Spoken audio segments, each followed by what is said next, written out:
Okay, so you want to own an off-grid solar system. Panels catching the light on the roof, the meter spinning backward in the middle of the day. The neighborhood loses power in a storm and your lights stay on like nothing happened. No bill in the mailbox, no utility company deciding what you pay this month. That's the picture. And it's not just a fantasy. There are now more than 4 million homes across the country generating their own power off the grid or alongside it. And that number has climbed every single year for over a decade. It sounds like the safest bet in the world. It is not. Here's the part the salesman standing on your porch will never explain. By the end of this video, you'll find out why the panels, the part everyone pictures when they imagine this system, are actually the cheapest, most disposable piece of the whole thing, and what the real investment is actually sitting on your wall. You'll see the exact point where a battery bank quietly stops being an asset and starts being a liability, and how many homeowners cross that line without ever noticing it happened. You'll understand why the deal your utility is offering you today for the extra power you generate might not exist anymore by the time your system is finally paid off. And you'll know by the time this is over whether your own roof and your own electric bill make you the kind of buyer this actually works for, or the kind it quietly drains for the next 25 years. So what does it actually cost to get one of these on your roof? According to Energy Sage pricing data, the average American home now needs somewhere around 12 kilowatts of panels to cover its electricity use, and that system runs, before any incentive, somewhere between $29,000 and $40,000. That's the number the salesman leads with, a before number. Nationally, you're looking at somewhere around $2.60 to $3.30 per watt installed. Panels, racking, wiring, the inverter that turns the direct current coming off the roof into the alternating current your house actually runs on, and the labor to put it all up safely. Call it $25,000 to $35,000 for the panels alone on an average-sized home. That's before you've stored a single watt for the night. Now add the battery. Because off-grid, despite what the name implies, doesn't mean the sun follows you into your kitchen at 7 p.m. When the sun goes down, or a cloud rolls in, or the grid itself goes dark, the panels stop producing and something else has to carry the house. That something is a battery bank, and it is not a rounding error. According to Department of Energy cost tracking, a typical whole home battery system runs $9,000 to $18,000 installed at somewhere between $500 and $1,300 per kilowatt hour of storage. A modest 10 kilowatt hour battery, enough to run the essentials through one dark evening, not the whole house through a 3-day outage, adds another $6,000 to $16,000 on top of the panels. Add the permits. Every jurisdiction in the country requires an electrical permit before a system this size gets connected to your house, and most require a separate interconnection agreement with your utility if you plan to stay tied to the grid as a backup.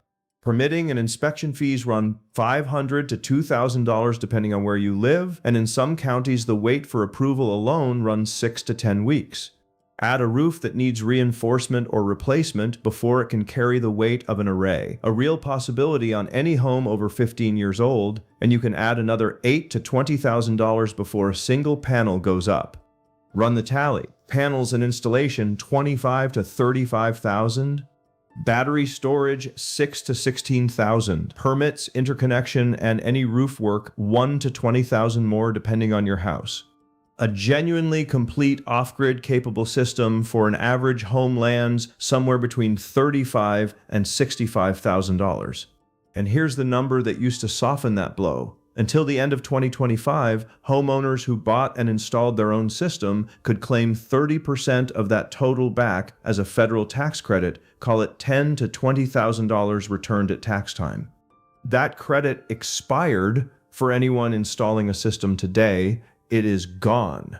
You are paying the full number out of pocket with no federal offset waiting for you in April, and you haven't produced a single kilowatt yet. So if you're paying all of that up front, where does the actual return come from? Here's the part that breaks people's brains about how this system actually works. The panels are the part everyone pictures, glinting on the roof, catching the light, the visual proof that you've gone off-grid. But the panels are also, dollar for dollar, the cheapest, most reliable, most disposable piece of the entire system. A quality panel today carries a 25-year manufacturer's warranty and loses only about 0.5% of its output every year, according to National Renewable Energy Laboratory testing.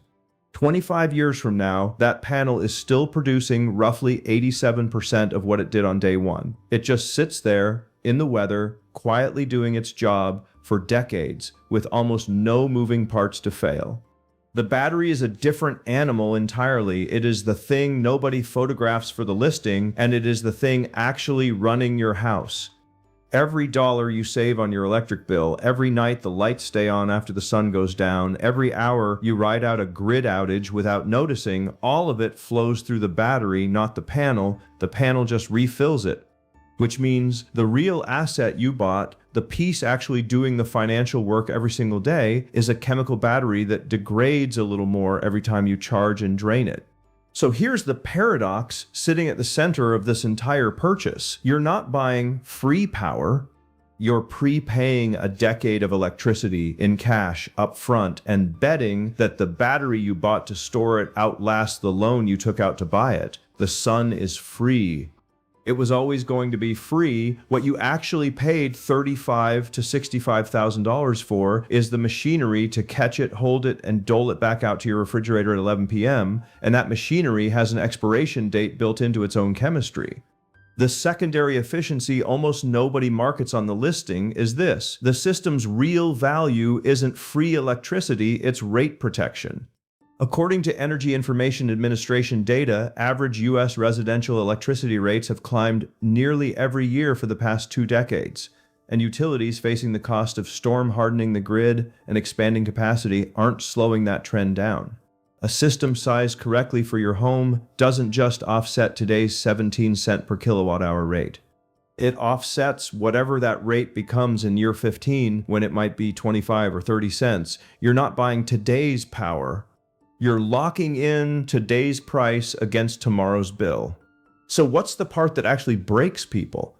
Here's the fatal mistake that catches the overwhelming majority of first-time buyers, and it isn't the roof and it isn't the permits. It's the moment the battery quietly crosses from asset to liability, and almost nobody sees it happen because it doesn't happen all at once.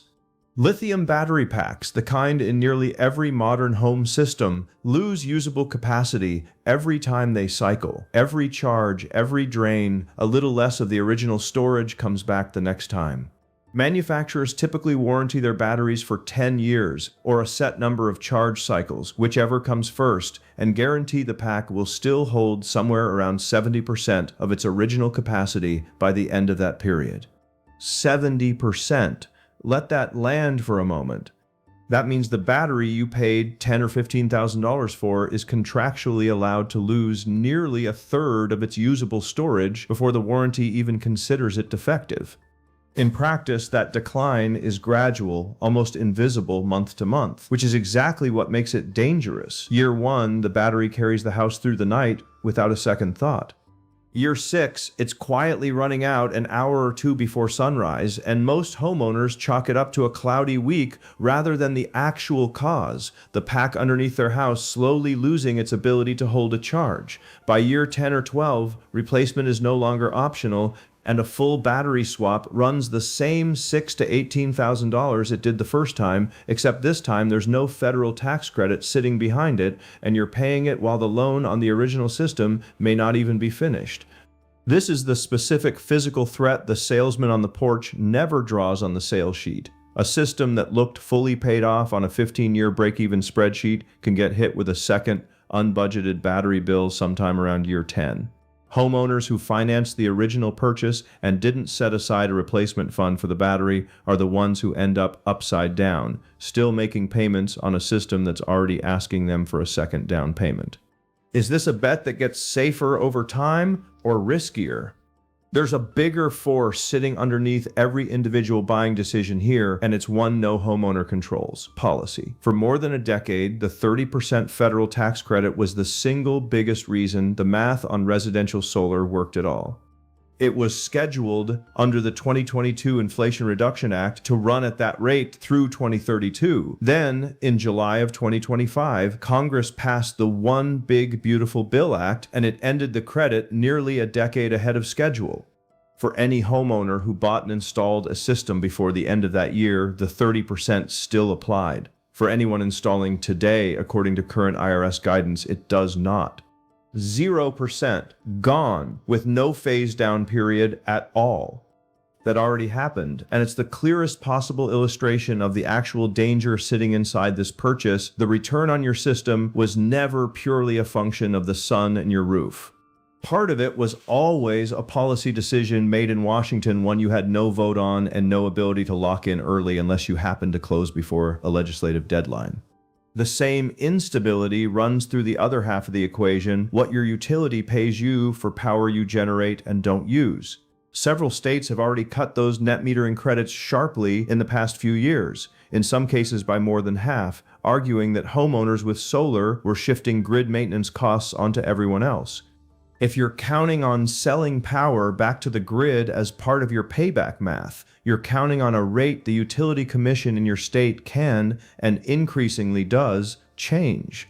So why does anyone still do this? Because the parts of the system that are yours, the panels on your roof, the battery in your garage, can't be voted away once they're installed. The subsidy can disappear, the buyback rate can shrink, but a correctly sized system built to offset your own usage rather than depend on selling power back still lowers your bill every single month regardless of what Congress or your state utility commission decides next. The homeowners this actually works for are the ones who built their math on self-consumption, not government policy. The ones who bet everything on the credit or on a buyback rate holding steady for 25 years are the ones now finding out the hard way that policy was never guaranteed to hold still. So what does this look like in real dollars start to finish? Two homeowners, same size house, same rough climate. Here's what 10 years actually looks like for each of them. Scenario 1, the buyer who got it right. She installs a correctly sized 10 kilowatt system with a 10 kilowatt hour battery in early 2025. Before the federal credit expired, total cost $38,000, offset by the 30% credit, roughly $11,400 back at tax time.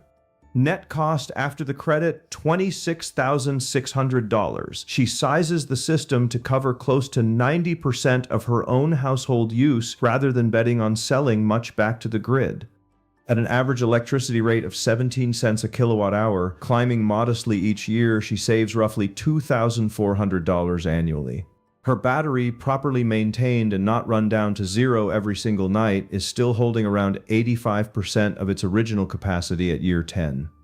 Total savings over that decade, close to $26,000. She's essentially at break-even on cash, 10 years in, with 15 more years of panel life and several more years of usable battery life still ahead of her, savings from here forward almost entirely, banked profit. Scenario 2, the buyer who got the timing and the sizing wrong, he installs the same size system in 2026 after the credit expired, same $38,000 cost, but with no federal offset. Net cost, the full $38,000. He also oversized the battery, banking on selling excess power back to the grid at his state's old net metering rate, only to watch that rate get cut nearly in half 2 years later when his state utility commission revised the program. His annual savings land closer to $1,500 instead of $2,400. And because he runs the battery down close to empty most nights to squeeze out every dollar of savings, it degrades faster than the warranty average. By year 9, it's down to 60% of original capacity, tripping the manufacturer's replacement threshold. He's staring down a $12,000 battery replacement bill in year 9 with only about $13,500 in cumulative savings banked to offset it. He is in real terms still underwater on the purchase a decade in. Same panels, same roof, same sun, a gap of roughly $25,000 in 10-year outcomes, and almost none of it came down to the sunlight. It came down to timing the policy window, sizing the system to your own usage instead of a resale fantasy, and treating the battery like the depreciating asset it actually is instead of running it into the ground every night to squeeze out one more percentage point of savings. So, was it worth it? Picture that roof again, the panels catching the light, the meter that used to spin forward now barely moving at all. That part of the picture is real, and for the right buyer, it holds up for 25 years.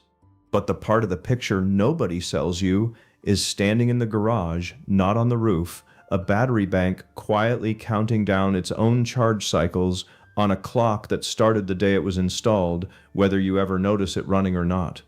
The panels keep the lights on, the battery keeps the math honest. The sun was always free. The equipment built to catch it never was. You decide.